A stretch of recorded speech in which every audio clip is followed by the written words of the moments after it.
right.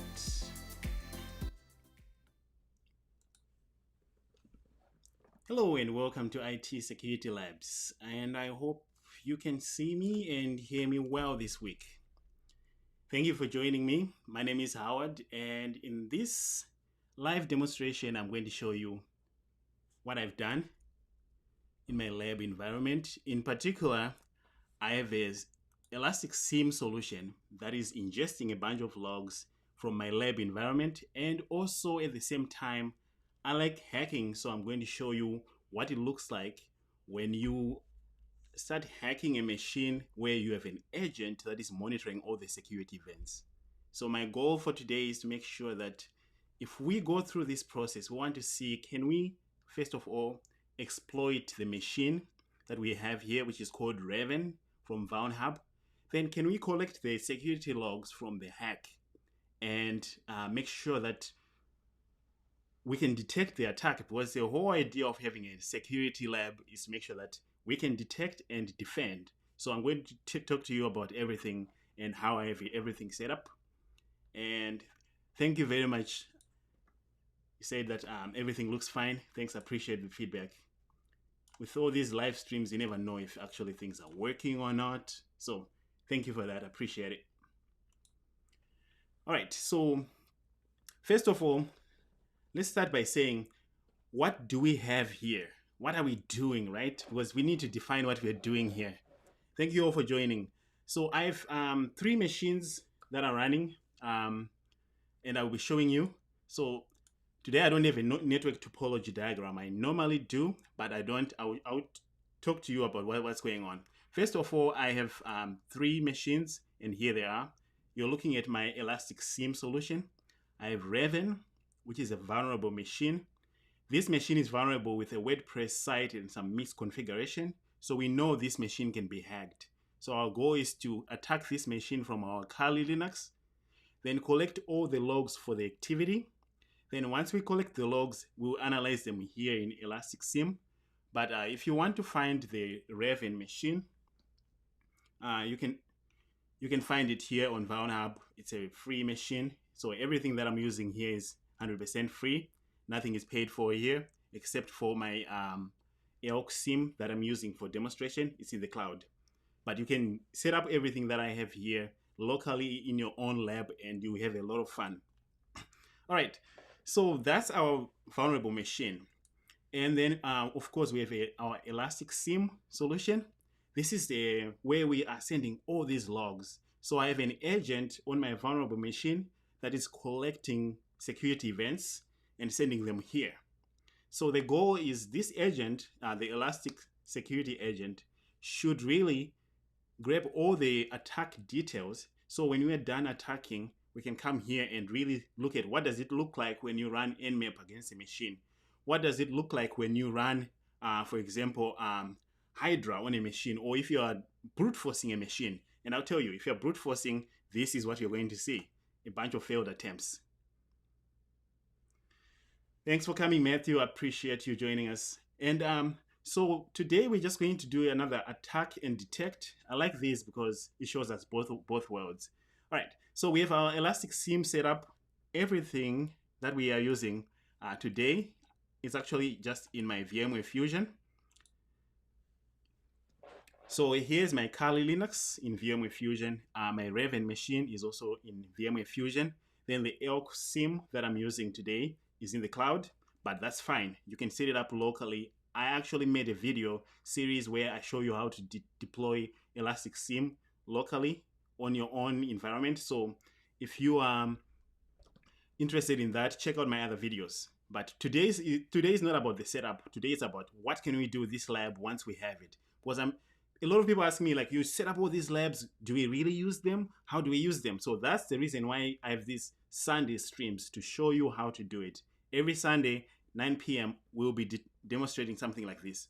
All right, so now that we know how we have everything, we just have 3 machines: Elastic SIEM, Kali Linux, and a vulnerable machine. The fun here is we are going to start our attack on our machine using the normal methodology that we use when hacking machines. If you haven't seen my videos on hacking, I have a series where I do hack the box machines. I think I have about 20 videos somewhere there. Go and check them out.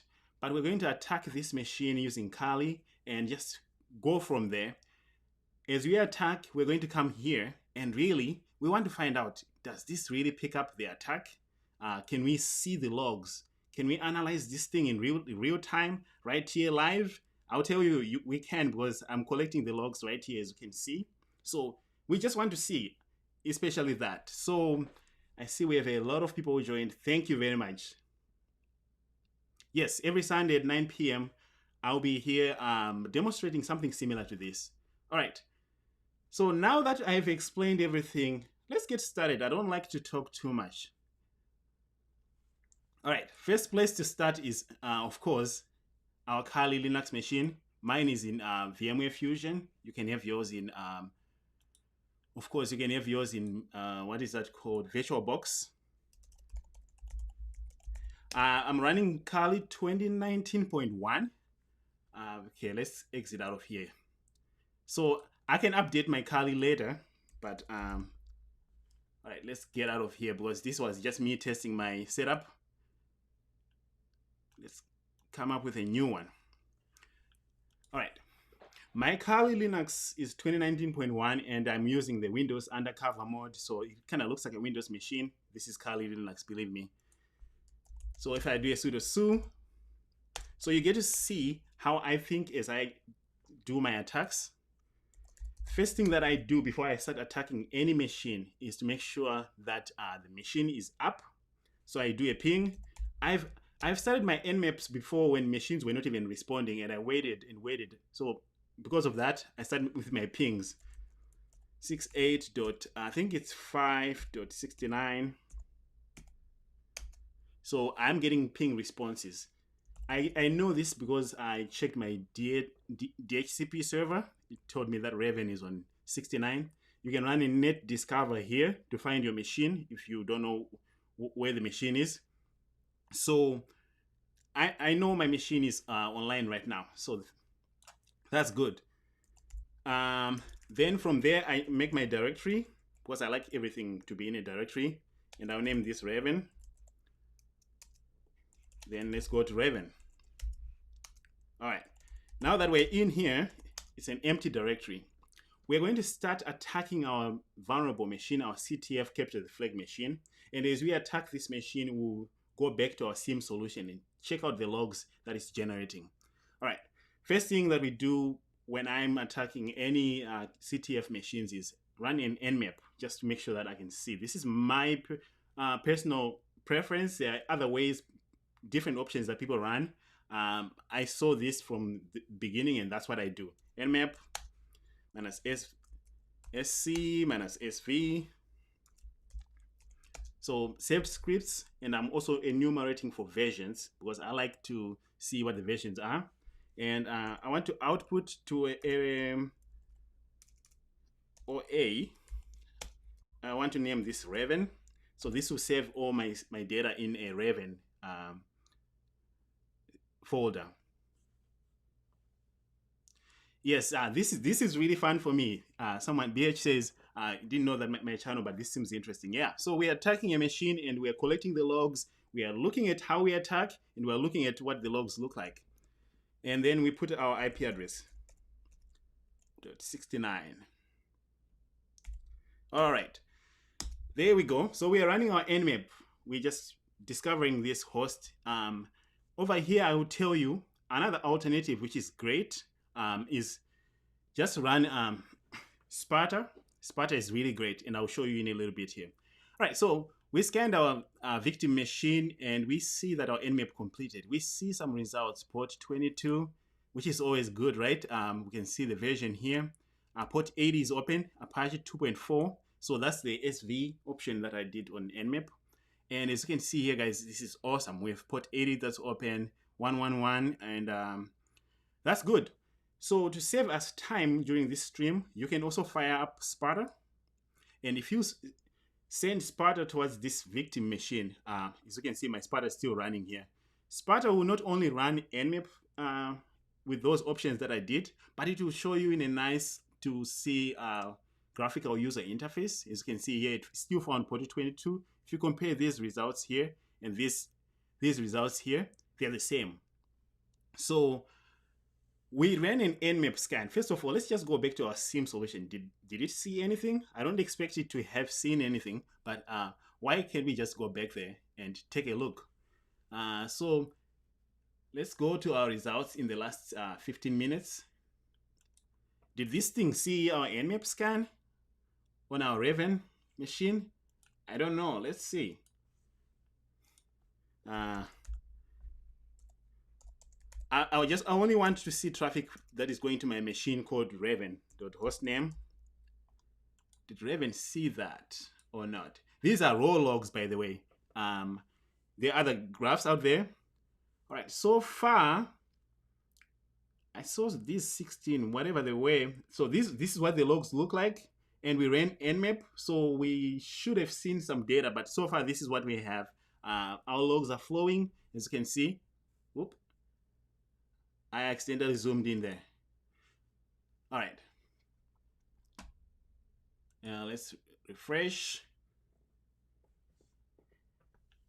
And we go back to our Kali. So I didn't see anything there, but we can look further later in the analysis section. But for now, we found out that we have port 80 that is open, and we also showed you that you can use Sputter to detect what's running on our victim machine. So far, we don't know anything about this machine except that it is port 22, 80, and 111. My next go-to move is I'm running Sputter. You can run Nikto separately. Nikto is going to find even more vulnerabilities. So as you can see right now, my Nikto is running in the background. Nikto is going to find out if there's any vulnerable services that are running. So we'll find out if Nikto finishes here. But while this is happening, I usually run GoBuster or DirBuster to bust some directories to see what's running on port 80. Another alternative to busting the directory is you just go and see what's on port 80. So let's open Firefox. Let's open our browser and check out our victim machine. What is really running there? Welcome to the stream, Tectonic. It's good to see you guys. Today we're just attacking Raven from Vulnhub, and then we are detecting the attack using the ELK SIEM solution. And so I'm excited to look at what we can find out there. But for now, let's go to 192.5.69. That looks good. Let's do that. So this is what is running on our victim machine. As you can see, we are running a website called Raven. My approach to this is I usually try to view page source here, or I start poking around to see if anything is interesting. So learn more is not even responding. About us, what can you tell me? Niche, discrete, professional. Okay, I'm looking for anything that can let me into this machine, and here it is. When I see some users, so my approach is I create a text file and name it users, especially these, just in case these people are interesting later. Service, we see what they're all about. I'm also scrolling all the way to the bottom here to see if there's a version. What kind of website is this? Is this an Apache website? Is it a WordPress website? What are we looking at here? So anything really. Let's go to the blog. People might expose too much information in the blog section. We'll also check the contact us page. And as you can see, the blog is not that interesting. It's a WordPress site. Ding, ding, ding. They're running a WordPress. So what am I thinking? I'm going to run WP scan to scan this WordPress part of their site. So it looks like they are running two types of websites here. This might be Apache, and this might be WordPress. So I would have to run a WP scan. And if I didn't find that page, Nikto would have caught it. Nikto always finds WordPress if the WordPress site is vulnerable or not. All right, so we see that they're running WordPress. Great.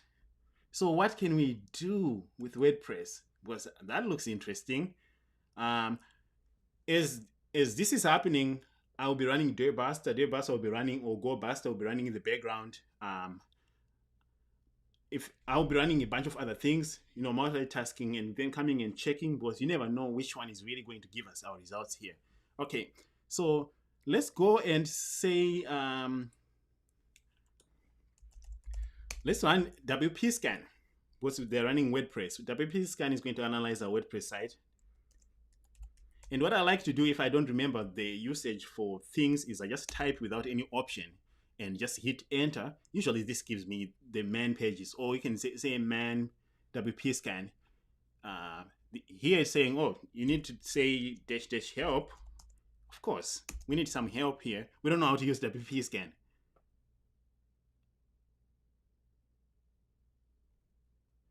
Legion 2 is already installed in Kali. Someone is asking me if I have a video on how to install Legion or Sparta. Sparta is already pre-installed in Kali. All you need to do is type Sparta in your terminal and it should be good.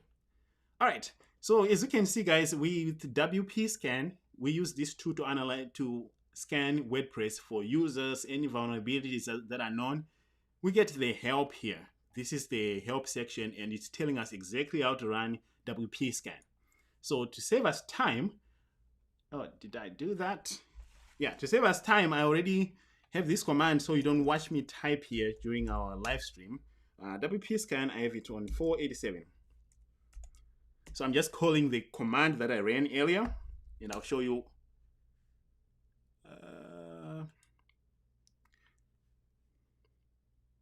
470. Okay, it's on 474. All right, so now we're going to run WP scan to scan our WordPress, and this is the command that you run. If you don't know what this command is doing, you can go to the main page that I showed you. So we're saying WP scan, run it on this URL. It's already going. So on this site, on the /WordPress, because if you run it on the root, you're not going to find the WordPress site, because people might have a blog section on the WordPress, then Apache on the other one. So we want to go specifically to the WordPress site. Then we want to see the WordPress content directory. And also, we are finding more information on the admin page. So spend some time there, read about how to use WP scan. But for our purposes, WP scan seems to go very quickly. Let's just scroll down through the results. We found a README page here, wp-cron.php. Vulnerable plugins. It looks for any plugins. So if somebody's not updating their WordPress site, it'll pick up on those. Then it went through and it analyzed everything. So let's just scroll down here. Bam! So we found users. We found users, guys. Thanks, Tectonic. Oh, I guess Microsoft is getting free advertising from me. They need to contact me and pay me for this. But Office 365 is great. I got this when I was doing some deployment a while ago when I was working as a sysadmin. Michael and Steven. So we did find some users. We brute forced these users, by the way. So WP scan completed.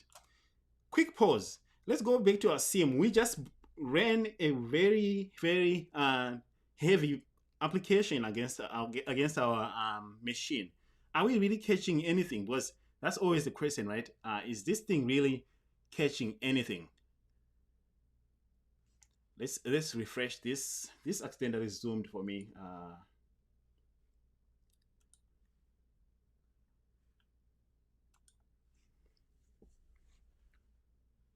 I'm not sure how this is going to let me out of here. I might have to refresh and get back in here.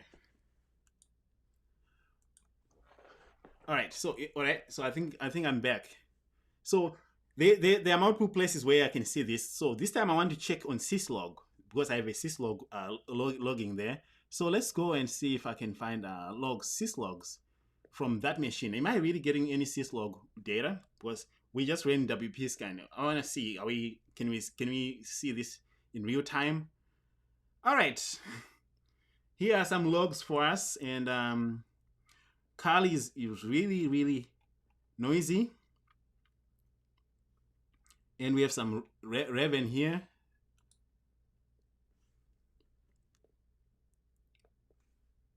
let me, I want to see only logs from Raven right now. I don't want to see logs from other machines. All right. So Elastic Agent has been catching some stuff here. Let's look at this for a second. What are we doing here? That's our host IP. All right. Let me just go back to my attack here and finish everything. Then we can come back to these logs because I don't want to spend too much time looking at them. Me and you are going to be looking at this in real time. So WP Scan found 2 users, Michael and Steven. Great. What do I do with this? I save these users in a file or folder. So via users 1. Then I just say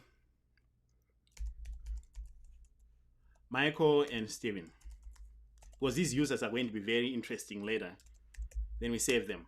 And that's what we do with those users. And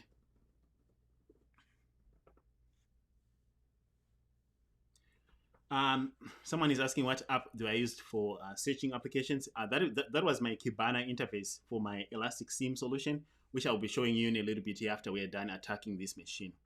All right, so we have some users that we found using WP Scan. And the most interesting thing is from here, we can say, oh, what do we do with those users? We can go and try to sign into the WordPress login page if it's available, if those users are available, by just using common sense and trying common passwords like micro password. Some people use their names as the passwords, common passwords, just in case people didn't reset them. We can use these users the less elegant way and brute force. I don't encourage anyone to be brute forcing everything, especially on Hack the Box. You're not going to get anywhere by brute forcing. But in this case, we can use these 2 users and try to brute force their passwords and see if we can get into the WordPress site. So for the sake of this demonstration, I have Hydra loaded. And Hydra is a tool that you can use to brute force. And here are the options for running Hydra. And with Hydra, you can brute force some passwords if you have some users.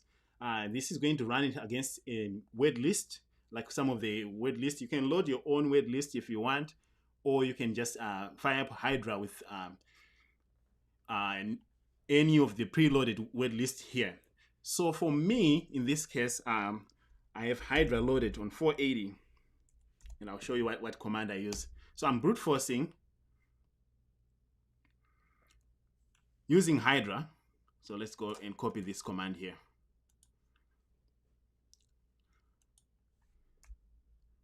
And what I'm going to do is clear the screen. You saw me load my Hydra using the command that I loaded earlier, and I saved my users in users1.txt, and I'll explain what I'm doing here. Hydra use a list of users from users1.txt. That's Michael and Steven. And then our password, we're going to try every word in the users.txt and try to brute force that password. This is, of course, not great. And we're specifying that we want to brute force SSH because we found out earlier that we have port 22 open. So we're going to try to SSH. You can try to endpoint this to any services that can be brute force, be it maybe a WordPress site or against SQL database, for example. So you can use Hydra in a lot of situations, but in this case, we are going to do that. So let's see if I can run this. All right. Let's see here. File load for login not found, users1.txt.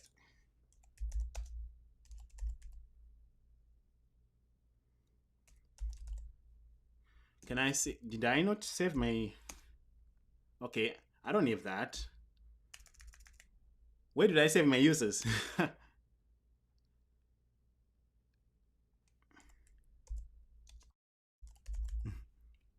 just named it users1. That's why. Okay, let's rerun our Hydra here. It's not code.txt. So let's remove that and fire up Hydra. Let me check the Oh, by the way, while Hydra is running,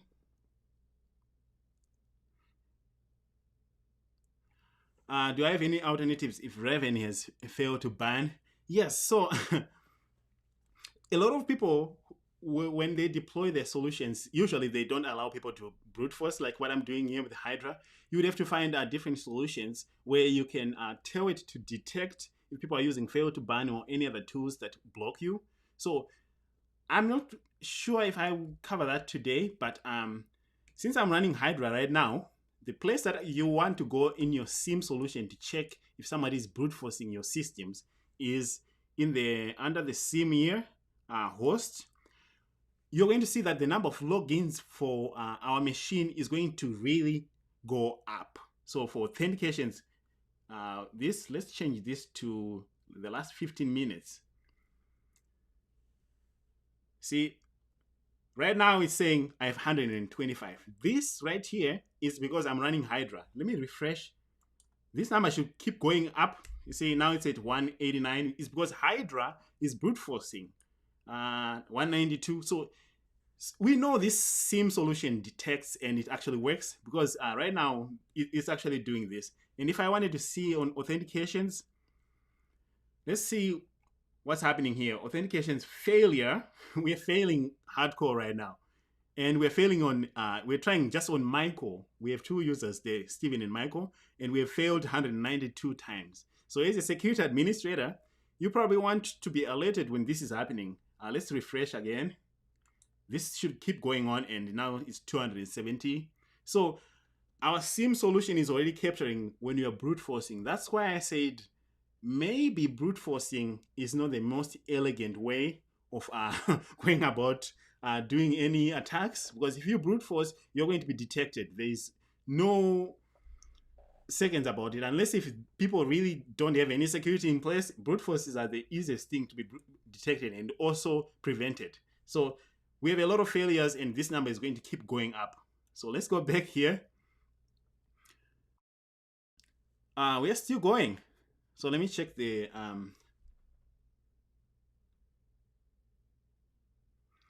yeah, someone says it's a really fast brute force attack. Yeah, I was expecting it to be done by now. Why is it still going? All right, maybe this gives us some time. Tectonic says, what would I do if I saw this happening in my organization? Or first of all, I should not have an application that allows people to be brute forcing in the first place. So an application should be by design blocking login attempts. So if you try to brute force an application like this, it should ban your IP address. There should be a ban. The firewall should be able to also ban people if people are trying to sending this request at this rate, especially these brute force attacks. So if this happened, of course, the first thing is ban this IP address, and hopefully they are not switching their IP every 2 seconds. Ban the IP address that's doing that, and really spend some time in working on the application. It should not be accepting a bunch of login attempts like this. The firewall should just kick them out. Okay, so we are still brute forcing.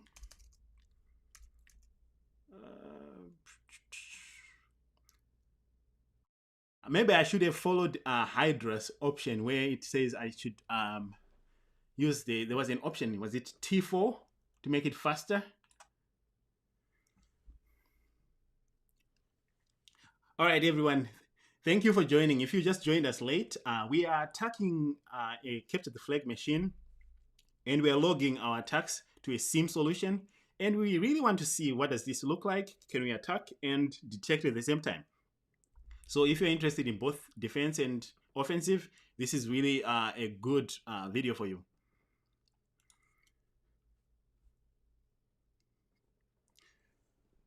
All right.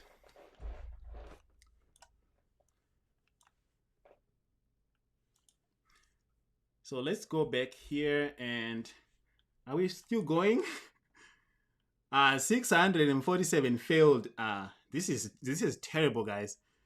Did it detect as an anomaly? Maybe not. But what about the events? Let's look at these events in real time, right? I mean, this is a brute force. System auth. Look at this. You have a bunch of events that are coming in, and it's under the system auth. SSH login for username Michael.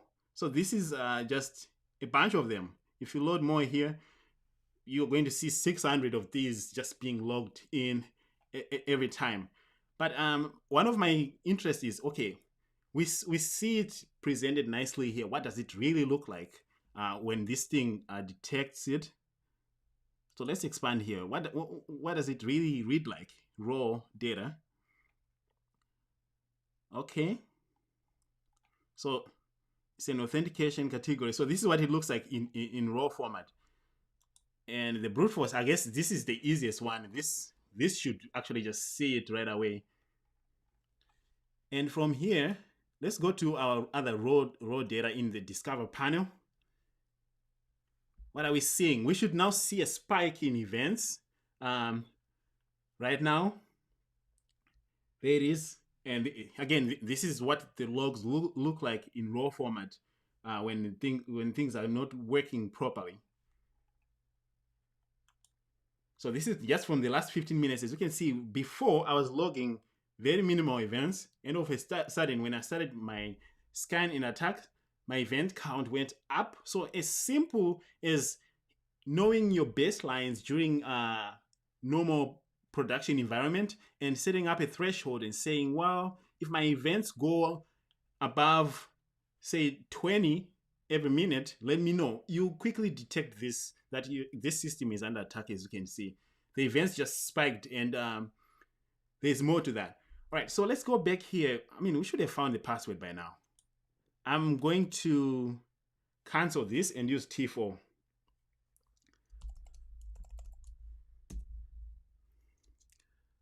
It said minus T4. Can I do that?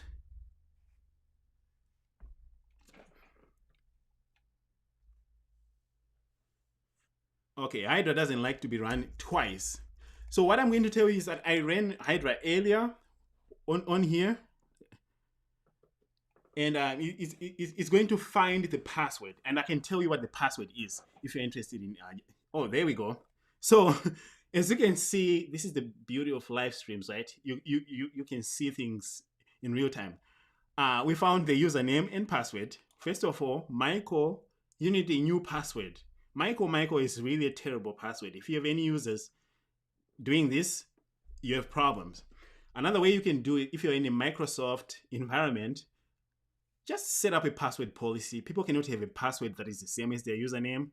Do yourself a favor. Say, if you put your name as part of your password, it doesn't matter. You can name it Michael1234. Still, no. It's a big no-no. So we found Michael's SSH password, Michael. Let's cancel this because we found our password here. We can try to brute force the second one, but of course, we're not going to get that password. So we found Michael's password. We saw that our SIEM is actually detecting this. Let's sign in as Michael. Let's clear our screen. SSH at 192.168.5.69.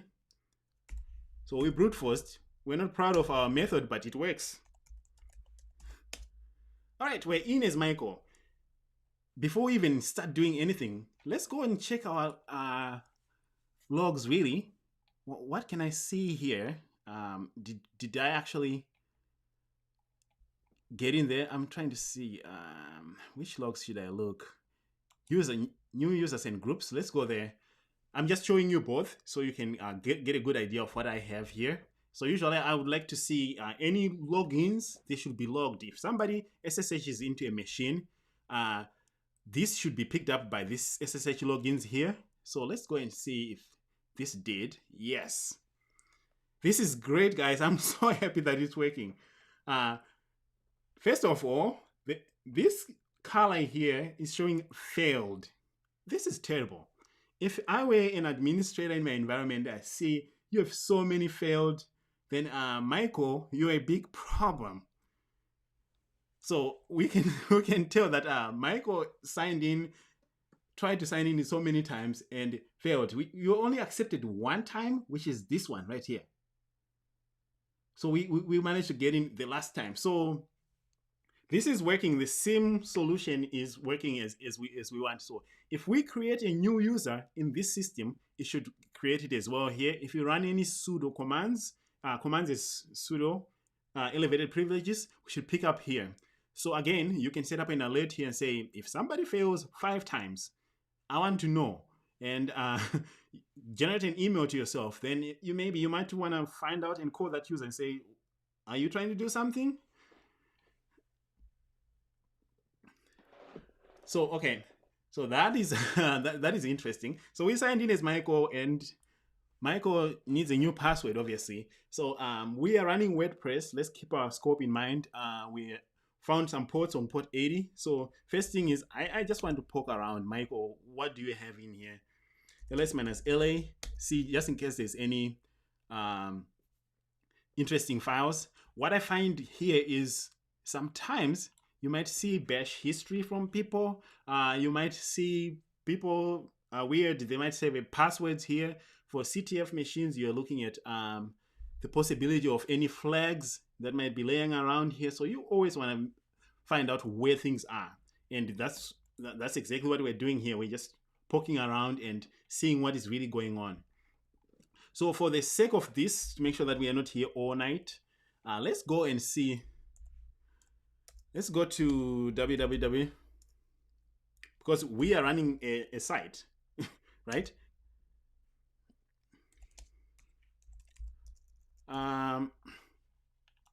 What am I thinking? Let's do, I did ls-la. First, let's just do sudo -l. This command, it will show me if Michael has any sudo privileges. Let's type Michael, just in case. So Michael cannot run commands as sudo. And what this also might show me is if there are any specific applications that Michael can actually run as root, because sometimes that command is all I need to get root on most of these capture the flag machines. But since he cannot do any of that, I can do maybe cd/home. If I go here, can I see other people? Yeah, I see Steven. Can I go to Steven's directory? I doubt I can, but seriously?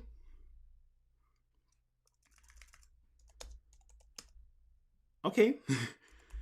So we're just poking around. Your goal is to really find anything that can happen. But let's go to www, since we're running a site. Can we see stuff here? Yeah, we see flag2.txt. So there are flags apparently. We should be capturing flags. So where's flag 1? We found flag 2. What's in flag 2? There we go. Don't worry, this is not a hexabox flag, so you don't. It's like that. Okay, so we see we have an HTML folder. So let's go in there, and what we're looking for is we have a WordPress site. People might leave configuration files for us to see, as we'll see here in a little bit. And there we go. We have an about, which I think corresponds to the about page that we have there. Contact.zip. I would like to, if I really get stuck, I'll unzip this and see if I can see things. Index.html. We have security. Then we have WordPress. So we have team.html. These are the same pages that we can see on the site. So this is not a big problem here. Elements. Your goal is to really dig into all these things. But let's go to WordPress.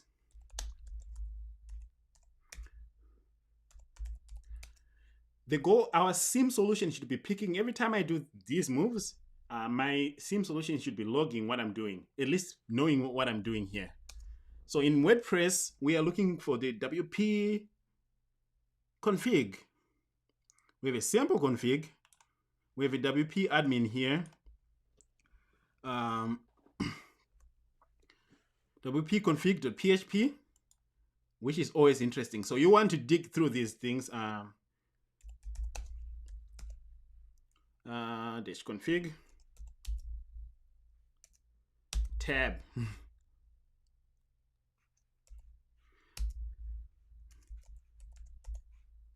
I cannot talk and type at the same time, which is very interesting. Okay, so we have a config file for WordPress site. So let's look in here. Oh, great. We have SQL stuff. We have SQL database, MySQL database. Quick hint: I've a MySQL login here. I have a MySQL dashboard. I'm curious if it's going to work. You're going to find out with me. This dashboard is supposed to log all the activity on the SQL database. So remind me to check it out later when we sign into this. So we have a SQL user root, and the password is right here. So this shouldn't be happening again. These configuration files should be well protected. There's ways you can protect this. But since we have a username and password for SQL, what we want to do is let's just go to SQL and find out if we can find some hashes. Then if we can find hashes, we can crack the hashes and maybe elevate ourselves from Michael to Steven. So we have SQL credentials right here, root, and this password. So let's sign into the SQL database, find out if we can get some hashes from there. So let's quit here.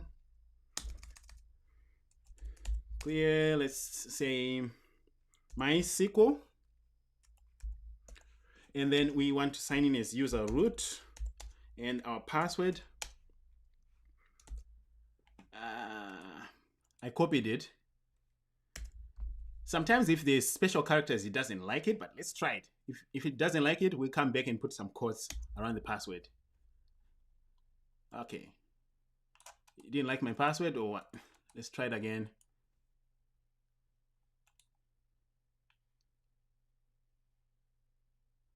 Unknown database. Oh, okay. See what happened here? And now let's paste our password again. We're in. This is as simple as it can be, right? Now we're in here. We need to find out where are we, what is happening in here. So let's show tables, because we don't know what kind of tables they have. We know that with WordPress, they always have a WordPress database. We should see that. Okay, see what I did there? I missed this. Come on. Should be able to show me some tables here. No database selected. Oh, okay. I need to find what kind of databases are there.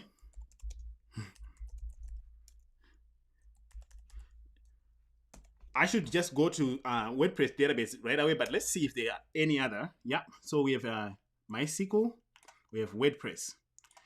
We found 2 users by using WP scan, so we think Steven will be in the WordPress database, but we can also check this MySQL database and see what's in there. But for now, let's start with the one that we like, which is let's use the WordPress database, because that's the easiest one that we have here. Let's use that. So now we have changed here. I can now do a show tables. See, we should have a users table just in case they're doing security by obscurity where they're changing the names here. That's why I'm just showing you this, but we should just go and select all users from the tables. There we go. So we have interesting stuff. We have the posts are saved here.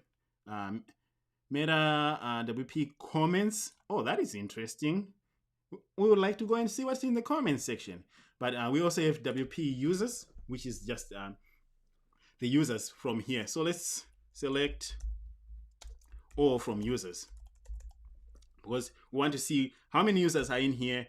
And can we see something?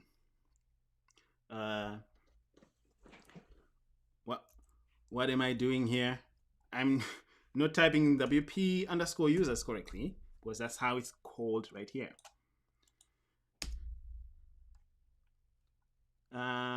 Error, my syntax. Come on. Select all from WP users. What am I doing wrong here? If anyone in the comments knows, let me know. But I would really like to know, what am I doing wrong? Let's do it again. Select all from, I'm not typing from, WP underscore users. Today I'm not on my game, guys. I'm better than this, I promise. All right, so now we found our users. Oh, we have Steven Seagal. Seriously? Interesting. All right, so we found Steven and Michael. And interesting enough, we have password hashes. These are not real passwords. These are hashes, by the way. So if our SIEM solution is logging properly, we have a SQL. Yes, thank you for pointing that one out. I was just forgetting to put from. I was just saying select users, select from. All right. So we have password hashes. If we have heard of SQL password dumping, this is what we're doing here. We're dumping the hashes from our SQL. So what I can do is let me split this like this. Then I can. Now let me dump these hashes. And to dump these hashes, what we can do with them is just name them something like we can do a vi hashes 1.text. All right. Now we want to say we have Michael's password. I don't want to waste time with Michael because Michael we already know this is going to result in Michael. We want Steven's. And with Steven, the hashes for them to be cracked properly, we want to copy that.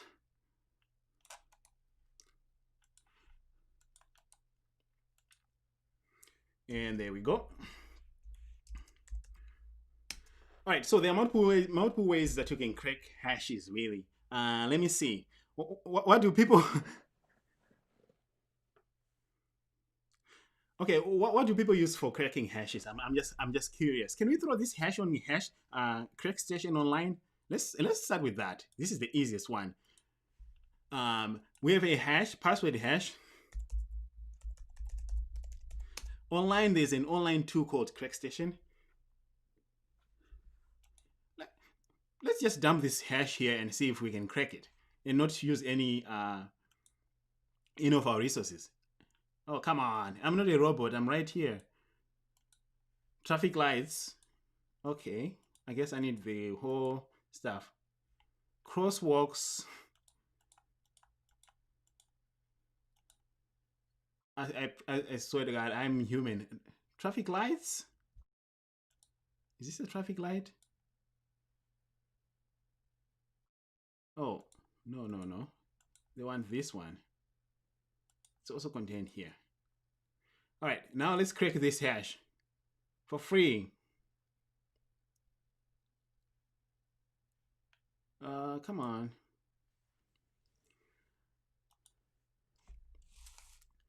You know what? I'm done with CrackStation. Let's go to the terminal where we have more control here. All right, we have hashes that we can crack. Let's use John to crack this. John is our yeah, somebody already called this hashcat. Somebody says let's use John. Let's point John to this.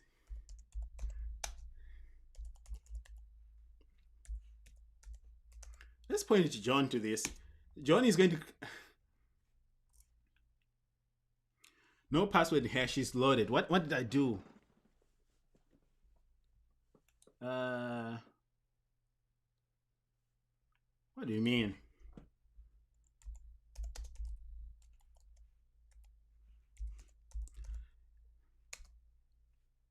Okay.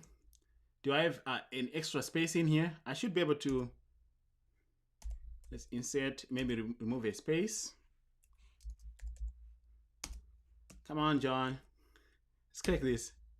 Yeah, there was an extra space in my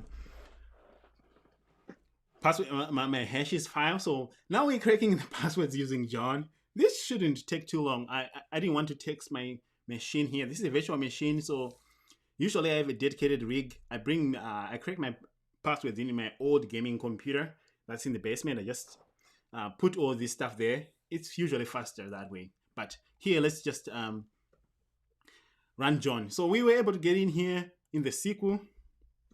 Let's exit out of there. And now let's see if John gets us a password. because we really need a password. And while John is running, let's go and check our SIEM solution, because remember, this is a two-part live stream. We want to find out, can our Elastic SIEM detect this stuff? John is finding what the password is. Let's go to the SIEM. I said that I have a SQL dashboard. Let me see. Let's go to dashboard.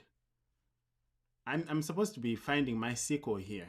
So let me find my logs, my SQL overview. Am I really saying something? Nope. Okay. Let's check the other one. So now we know the Elastic SIEM MySQL does not work. Well, let's check this one. It's not detecting. So if someone from Elastic is watching, why am I not able to see logs for my MySQL database here? I should be able to see what's going on all the queries that are being generated right now, that I generated. But obviously, I couldn't see there. Let me look at my raw logs here, see if I was able to see any SQL. If I say type, host IP, I'm just adding some stuff here, event kind. Okay, so my SIEM solution let me down there. I didn't see any SQL events, so we would have to play with that. And John is still running. All right, while John is running, let me check our chat. How are we doing here? Thanks, Matthew. I see that you are helping in there. Hashcat maybe would have been faster. We're just cracking a password with John. Let's see how fast this is gonna go. And this gives me a chance to come back here and check on everybody. Thank you everybody for all the likes. I see I have 12 likes and 16 people live right now. Someone said I needed to enable the community, so you might have seen the join button. Try to join our IT Security Labs community if you haven't. If you haven't subscribed, maybe after seeing this stuff and you like what I do, just show your support for this channel by subscribing to the channel. Give me some feedback. What can I do better? Can I bring one of you guys to come and help me here? It would be nice to have is Skype. You have two people. Maybe we can bounce ideas, as you saw last time when I was running my select commands. I don't mind sharing this platform with other people. And I don't like that John is being slow. If you have any tips on how I can run John, let me know in the comments.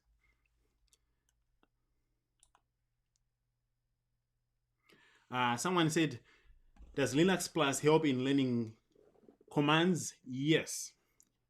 I haven't taken the Linux Plus, but others here might be able to help you. The best way to learn the commands really is jump in the command line and start doing stuff. Force yourself to do stuff. The only way to do it is do something fun. Do capture the flags. They're the most fun ones.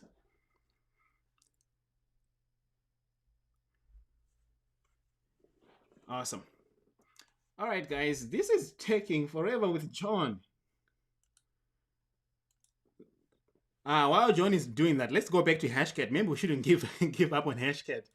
Crack station yet. Let's see who cracks it faster, my local John here or crack station. We're trying to crack a password here that we found in the hashes.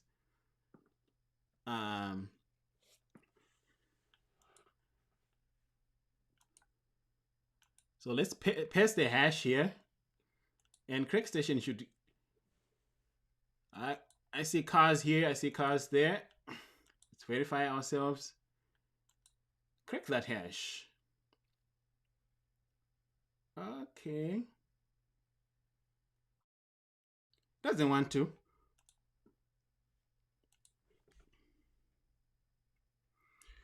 Awesome.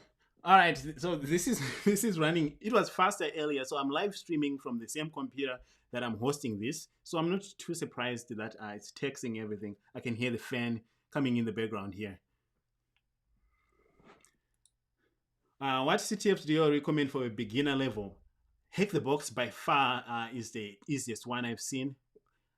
Try Hack Me, also would walk you through things, but I'm a big fan of Hack the Box. Try Hack Me is something that I haven't tried, but Try Hack Me is a really good CTF platform. All right, I'm going to save us from the pain of waiting for John to crack the hash. The biggest takeaway here is that John hashes the text, and make sure that the hash is in the right format. John will crack this. I will tell you that because I cracked it earlier before this.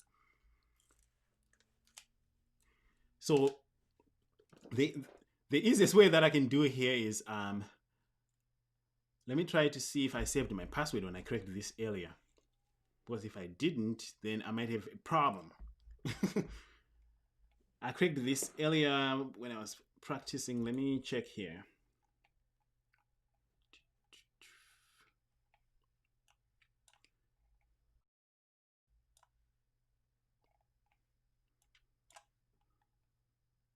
Otherwise, we can wait for John to finish. I will let John run in the background, but for the sake of our interest here, let's make sure that we can. Oh, the password is pink84. I found it. But let's let John run here. But we are looking for Steven's password with John. So I will let John run in the background. But let's clear that. Let's keep John's screen over there. Let's sudo su Steven. And the password that I cracked using this way is pink84. So this way we're not here all night. You don't like my password? maybe the password is different. All right, completed. Yeah, it's pink84. What are you talking about? I knew the password. All right, let's copy that password. Now from Michael, let's switch user to Steven.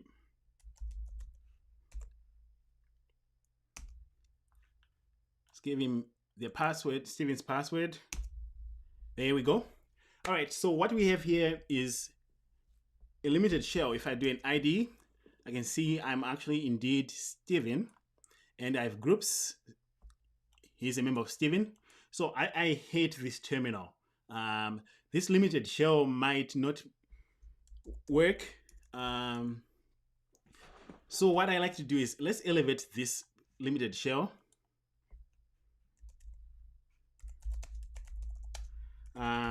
Some words like this should take us to something. Upgrading shells to more interactive, because I have a really limited shell here. So this cracked the password. Let's go here and see what can we do to upgrade that. Usually we want to use something like Python. That's method number 1. So we copy that. What do I mean by limited shell? I'll show you here in a second. Did I?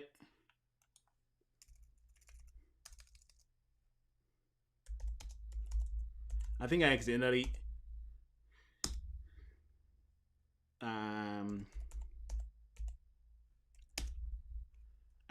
left. So now let's paste. This is going to take us from this limited shell to a full shell. If you do a cd, now we are signed in as Steven. My favorite command here again. Oh yeah, Matthew says bin bash -i. That is another one too that we can do to escape that. But Python is always good. If Python is not installed, you can check. And the reason why I showed you this is because, I mean, there are multiple methods here. Depending on your shell, you can always come here. I have this bookmarked to make sure that I can escape these limited shells. All right. First command, when you get here, before you start putting some scripts to enumerate anything, please, I'm begging you, save yourself some time. When I was starting with capture the flags machines, I'll be like, oh great, I'm here. How can I get enum, lean enum or enum for Linux and then start? No. Poke around, run ls minus la, find out what is there, find some directories, find if there's bash history. That's a good one. Find bash history because people might have SSH passwords in there. But before anything, sudo -L. Remember this if you're going to take anything away from me. Sudo -L. Always, especially on Hack the Box, there's so many machines that sudo -L takes me to root in no time. And as you see, you appreciate this. So Steven can run this command as root, whatever this is. So we don't know this, we just met this thing, right? When you find results from your sudo -L and it says the user can run the following, and you don't know anything about them, noob tip here, Google. Let's go to Google.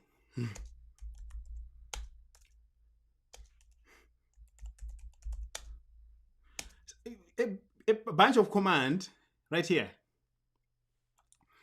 I'm just going to Google and say, what can I do with that command? Can I elevate my privileges? Here are some different techniques that we can use. And there's an article from Hacking Articles. I'm not sure if I have it here. That is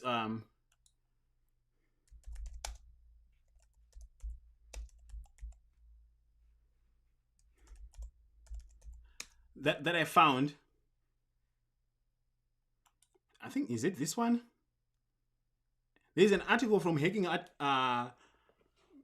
Articles that will show you how you can elevate your privileges by just using sudo rights, especially when you can run as Python. So my query was wrong. Let me go back here. But I need to show you that one because it's very important.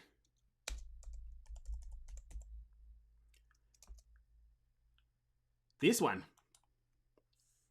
This you also need to have it bookmarked. It's really great. I'm not sponsored by them, but this is a good resource for what we're doing here. It tells us exactly what we are doing. So if somebody has these privileges here where they can run user bin Python, if they can run Python locally, according to this article here, we can elevate our privileges, and it's super simple. You see, if you do a sudo -L, this is what you saw, root or so we can run Python as root. It was not or, but what we are looking at is Python here. Let's do go to Python. So you have this one bookmarked for your own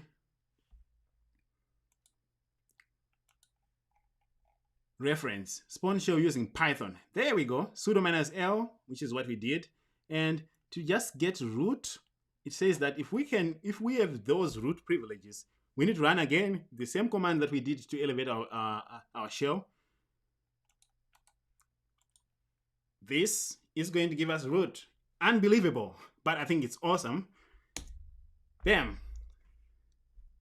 Now if we go to here, we have flag 4 and we are root. So that was how we complete Raven.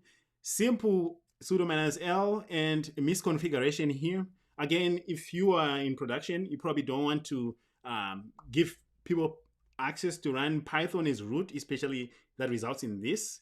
So we just completed our machine Raven, and during this whole time we were logging. And let me check my time here and make sure we have some time. We were logging things. So let's go back and see what we were finding out in our Elastic SIEM solution. First, we found out that our brute force was easily detected. We find out that if somebody runs to the commands, can I pick them up here? Let's do that. We're checking within the last 15 minutes. And surprise, surprise, Steven, we ran sudo commands to come from using this, and this is exactly what we ran. It actually just shows us exactly what commands we ran. This is amazing. I think it's awesome that our Elastic SIEM is working as intended, as designed. So there's more logs than we can cover during this live stream for us to go through, but I just wanted to show us here. So we ran this command as Steven. If it's a critical system in your production environment, say this is what your company is all about, your e-commerce site. somebody runs sudo commands, maybe you want to know, right? So you log and say, okay, if they run sudo commands, I want to know what exactly did they run as sudo. So as you can see, this is what we ran using our Python. Then we'll be wondering, what were you doing in this system? So if they created a backdoor, they would have created a new user. We'll see them right here if there were any new users. If we just want to see syslog data, straight raw syslog data from that system, we can find it here. Let's do host.hostname Raven. We only want to see syslog data on the machine that we attacked. This is really great because this is going to show us what has been really happening there. We were collecting the data using Elastic Agent, and we have some stuff here. So if you are interested, you can really go and find out what was really happening here. Why were we in debug mode, for example? What was happening here? This was found from there.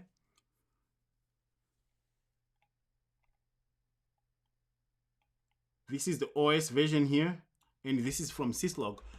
Let me show you other logs that we were collecting. First of all, the actual SIEM security overview. And this is where I think this can be tweaked, because I'm going to tell you, this detection engine here should have detected this. I was sending these logs from Elastic SIEM.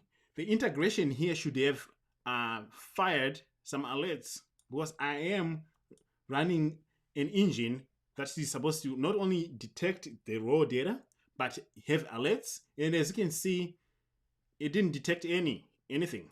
So that is something, maybe I misconfigured it. This is where maybe security engineers get paid a lot of money to tweak these things. But I can tell that I had a bunch of events, all from the security endpoint solution. I actually stopped sending all this other data here because I didn't want too much data. I wanted this thing to be responsive. On my network here, this should show me the overview of the network, the health of the overview. As you can see, it's actually live 9 seconds ago. We got some data in here. So this is actually in real time. So if you're interested in the SIEM solution, this is what happens. And of course, it gives me all these errors. This is, by the way, free, and it's in beta mode. So this is not for production yet. But as you can see, this is going to show us what has been happening. Usually I can see unique flows here. You can create cases and use it as a full-blown SIEM solution. What we're interested after our hack is really this machine. What can it tell us? Can this machine really tell us that it was under attack? Can it tell a story? First of all, yeah, it does. 1,003 failed attempts from our brute forcing. Sure, we saw that in real time, right? We can see that they all happened around here because we were running our attack. Authentication users, we can tell which users were brute forced. We brute forced both of these users. The source, this is my Kali Linux machine. This was a while ago. We can see uncommon processes here. Let's see if we see anything interesting. Anomalies, this is if you have anomaly detection enabled. I don't have mine enabled. I think you need the trial version for that. Then events, this is real-time events of what has been happening here. Events by data type. So there is more things that we can find in here. Can I see if there's any other data sets? I'm looking at a big wide, this is from 24 hours. Let's put this to the last 15 minutes to make sure that we get. So we're getting a bunch of syslog data. And now we can see some events. This would have spiked some interest in someone, especially if they are of these types. So let's go back here again and let's see. Oh, another part that I didn't show you, we have some system metrics that we can also collect from this. So this is where really spending some time with the SIEM solution can be very interesting. If you don't want to be switching between all these different tags and data fatigue that you can get from looking at all this stuff, set up some alerts, determine which data is important to you, what you need to monitor, because then you can see this is some monitoring that is happening. This is just usage stuff that you can use. You can monitor some containers if you wanted to. Let's see what kind of data. Another part to look at is NetFlow. I don't know if I have NetFlow enabled here, but NetFlow is really going to show us where data is coming from and where it's going. As you can see, I have some interesting data here. Don't worry about these public IPs. This is a private lab specifically for this, and this doesn't respond properly. So so far I'm impressed by this part of my monitoring that was able to pick up specifically the data. I'm impressed by the raw data that it finds using the discover option. The detection engine, not so much. I'm not sure if the detection engine is doing it for me, but guys, if you like this type of stuff, subscribe to my channel. Let me know what you can do with this thing. As you can tell, I have a long way to learn on how to properly use my SIEM solution. And I'm curious if you guys have your own SIEM like this one in your lab and what you have used it for. But I would like to spend more time, especially on the detection engine part. Have alerts really fire up properly. Really know what's really going on and properly use it. So there's a few places I would have done this. Let's go to ingest manager. So this is where I'm able to control all my agents. You can automatically deploy your agents from here. And as you can see, I have 3. And the reason why I'm going here is because I want to see what kind of events are firing right now. They're firing from here, and it's degraded right now. So let's go to data sets. Here is where you can see the data by type. Oh, we have my SQL data here. Let's view that. Did my SQL take just forever to load? Let's check out my SQL again. And this will be interesting.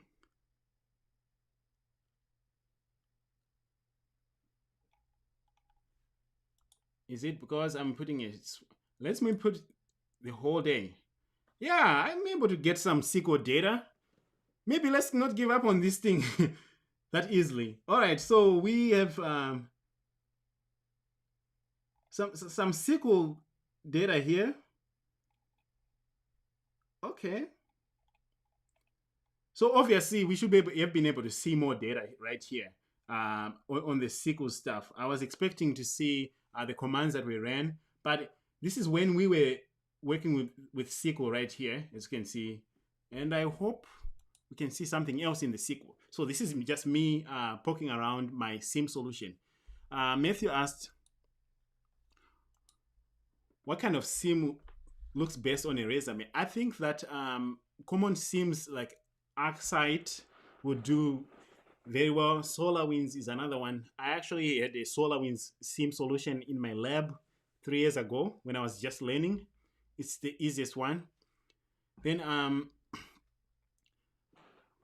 there's a bunch. So the easiest one is just go to indeed.com, look up the job position that you want to apply for. If they mention a SIEM, look at the one that they're asking for and go and deploy it in your lab before you show up for an interview. And if they say, oh, have you worked with SIEM solutions, you can tell them, I haven't worked with one, but when I read the job description, I spun it in my lab and it's pretty fun. I think that will be interesting. All right, let's look at more SQL logs again. This time, let's just look at the metrics, just in case we were monitoring. Very interesting to see. Can we see some metrics here? Moment of truth? Nothing. All right. So we were not monitoring that. So the Elastic agent is still in trial mode. So maybe I didn't configure it correctly, or it needs to be configured. Let's see. I'm answering any questions right now. Splunk. Yes. Splunk is the best. I think if anyone is going to be learning a SIEM solution, really, you should learn Splunk. Splunk is super easy to learn, super easy to configure. The only problem with Splunk is that it's not Well, it's free, but there's so many limitations that if I were to show people, I would have to spin a new Splunk environment all the time or run out of space. And I like Elastic because Elastic is pretty much universal and it's free. When I deploy it, I have it and they don't give me any limits and all that stuff in my house. But Elastic, of course, comes with a lot of configuration issues. All right, so let me just go back and I think that will do it for today. We did an analysis of the SIEM. I think there's more things we can do with this thing, especially the detections engine. But for now, we were able to hack and succeed. Yes, the license limitations from Splunk are the ones that really make me shy away from it, especially in my lab environment. Because my lab environment, I run it for my own lab environment and also for my home. I have another one that detects stuff on my home. And I really want to run this thing for a long time and use it for continuous improvement. And having license limitations is just not fun. All right, now I'll answer any questions that people might have from all this stuff that we've been doing, the fun that we had, anything.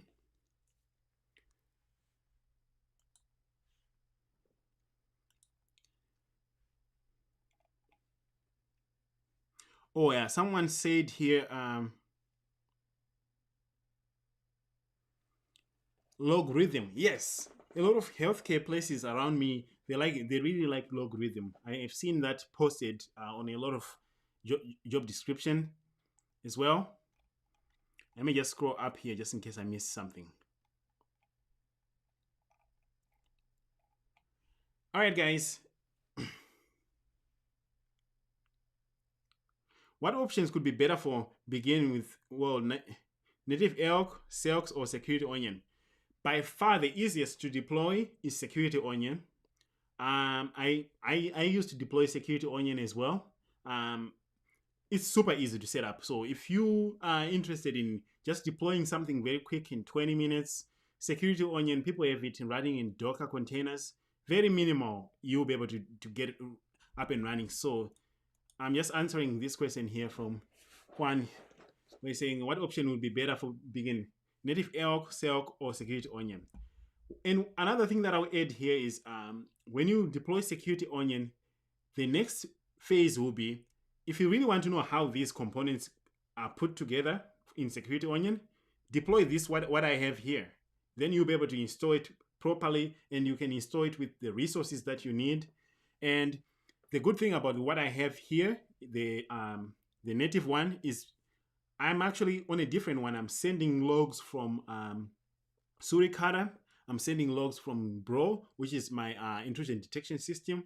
I'm sending logs from Wazoo, which is my host-based intrusion detection. I can actually show you my Wazoo in a little bit here if people are interested. So you can find all these integrations and you also learn to troubleshoot them. If you end up in a small to medium business and you end up deploying a SIEM solution, you really need to know how to troubleshoot the thing when it stops working. You need to know how to monitor it so it actually performs. And you need to know how much resources to give it. So in addition to knowing the security skills, you're also getting the engineering part of that where you need to tweak it. And you see me spending most of my time here because I work as a security engineer. So I like to know how this thing is working, like how these pieces are put together, and sharing that with you is also fun.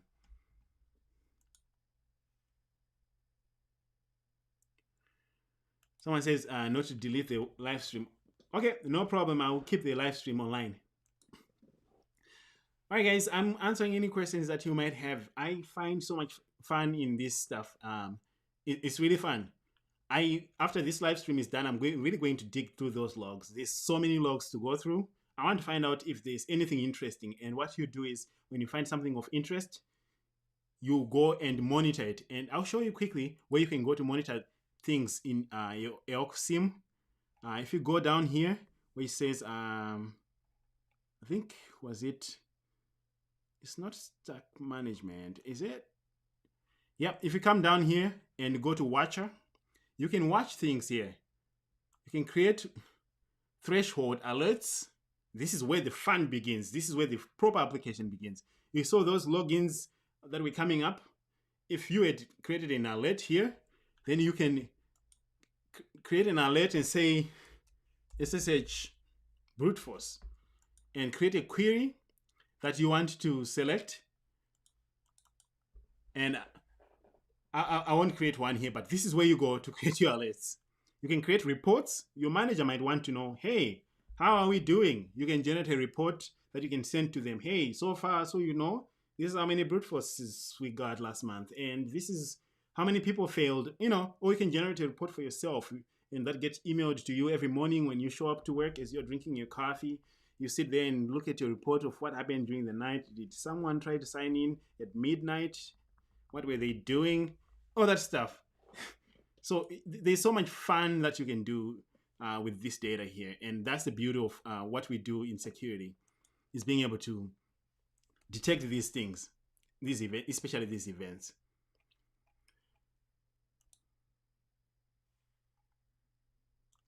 Let's see. All right, so I think everybody has been, we're pretty happy with what we saw today.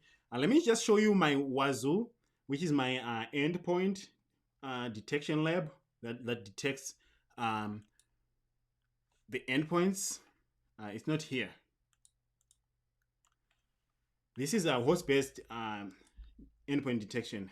Let me see, 1 and 2. I'm just signing into my other SIEM solution here in my lab so I can show you something fun.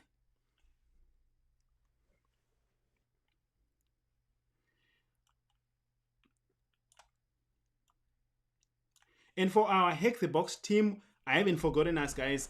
Let's keep hacking every machine that we can in a Hack the Box. Past 2 weeks have been super crazy for me with work. I haven't been able to even hack a single machine in 2 weeks, which really makes my blood boil, but this is a busy time for me with work. I'll be back on hacking on Hack the Box, but that's going to be in the next few weeks. We have a team on Hack the Box. If you want to join us, we hack machines all the time. We come from our Facebook page where we talk about it, and we just don't discuss how we hacked, especially live machines, because it's against Hack the Box policy for us to talk about that.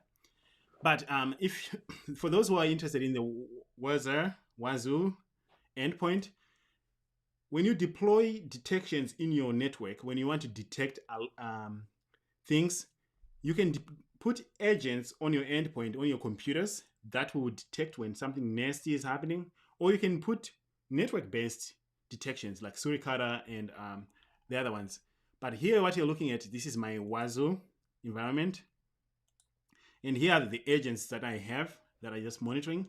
This agent here is doing exactly what the Elastic SIEM agent should have done. It's installed on the actual computers. As you can see, you can deploy all kinds of agents. I'm showing you here because I have Linux, I have Windows, I have Mac OS. So you can detect agents. And what can you see from here? You can see, let's go to my modules. Security events, if they are really happening. So you can see if something bad is happening. As you can see, my lab is pretty much boring. There isn't really anything that is happening here. But in a real production environment, you have thousands of machines. You can have some events, real time here. So this is live host-based events. You can tweak this to really make a lot of sense, and it's super easy to detect. So that's the Wazoo environment. So thank you very much for joining, guys. I appreciate each and every one of you who stops by every Sunday to see my live streams. If you like to see more of this content, please make sure to like and subscribe to these videos. That shows me and also shows the YouTube algorithm that people like this stuff. It will show it to more people. So for today, I think we kind of covered what we needed. We attacked a machine, we got root. I showed you some of my methodology, and we saw some of what this is doing. So if anyone is interested in deploying this, check out my other videos. I have a setup where it shows you how to set up the Elastic SIEM solution. I even show you how to send logs from Suricata intrusion detection, so you can see for yourself. Then maybe you can have the same setup here that I have, and as you can see, it's a simple setup. It's in VMware Fusion or VMware Workstation. Have a couple machines here, attack them on your machine, and see what happens. So that's it from me, guys. I hope you had a lot of fun. But okay, before I go, one more question here. Matthew asked you, what was your first job in cybersecurity and your qualifications back then? Very important question. I'll stay here to answer that one. I started at help desk, then I became a sysadmin after a few years. Then as a sysadmin, I was managing Windows machines mostly. Then I managed a few Linux machines. I was managing a bunch of PBX systems back then, and phone systems that were running on Linux. So that was my very first introduction to Linux, is phone systems running in Linux and other stuff. Free PBX for those who know PBX systems. Some variation of that. And then after that, I started studying. Really, it was frustrating for me to get a cybersecurity job because I would apply, people see all this sysadmin experience, people see all this networking experience that I had, and they just didn't think I was qualified to be a security person. But in the environment that I was managing as a sysadmin and also as a network administrator, we didn't have any security people. So it was terrifying for me to have systems that I running and not knowing security. So I was really doing security administration as a sysadmin. I was really doing a bunch of security work. So it was just then up to me to phrase that security work in a way that employers would understand. Because recruiters, when they see system administrator and network administrator and they see a bunch of Cisco experience, they don't really think you're a security person. So to answer your question, Matthew, my first job in security was really when I was a system administrator, and also when I was a network administrator. I did security then. Then from there, I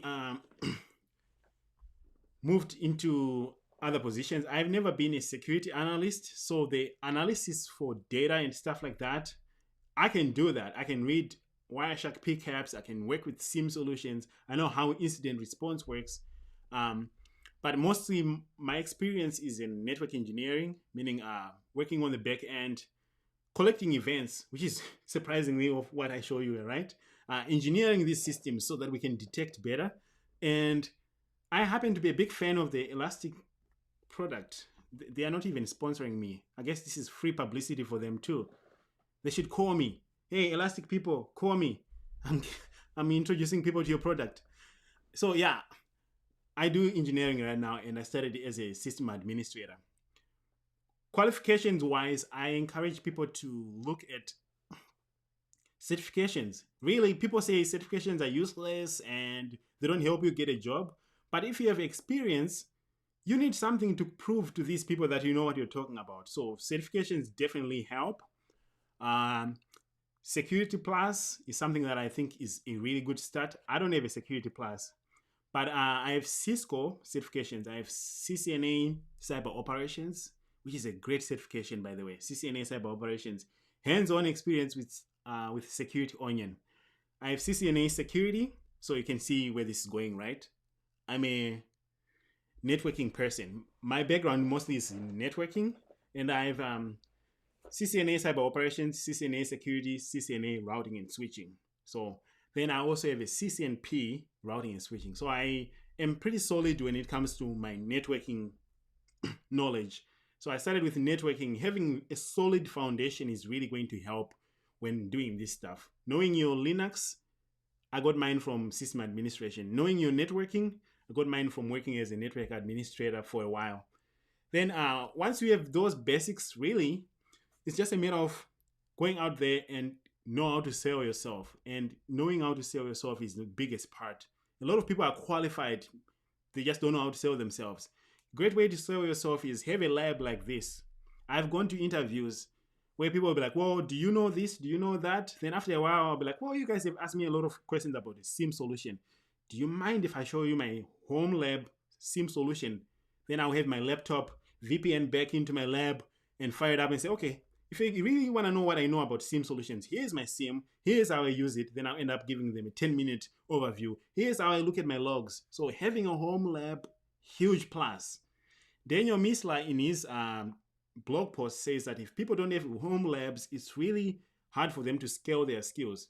An employer is not going to let you poke around their network to play and figure out things. They're not going to let you brute force things. You can only do this in a lab. So that's why you need a home lab. That's why maybe you should subscribe to my channel and become a member. Have a conversation with me. I might spend some time with you and we can set up your own lab. I will probably help you one-on-one and make sure that you have a lab that is working, that is configured correctly. So if you become a member and you want some of that help, I'll be able to spend some time with you once a month or something, and we can do that. But yeah, so those were my qualifications, CCNP. Then after working as a network administrator, I went and got the CISSP. That is the gold standard. If you want to know and really impress these employers, CISSP by far is the best security certification out there. Not so technical though, it doesn't teach you this stuff, but you know the basics, you know a little bit of everything.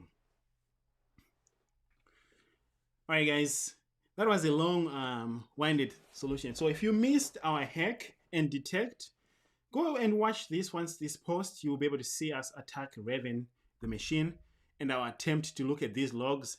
So far, the telltale evidence here is that we have 1,003 failed attempts.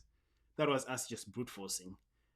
If you like this stuff, tune in next Sunday, same time. We will probably have another machine. I'll probably try to fine tune this thing, and then we'll attack another machine again. You learn both the methodology and the detection.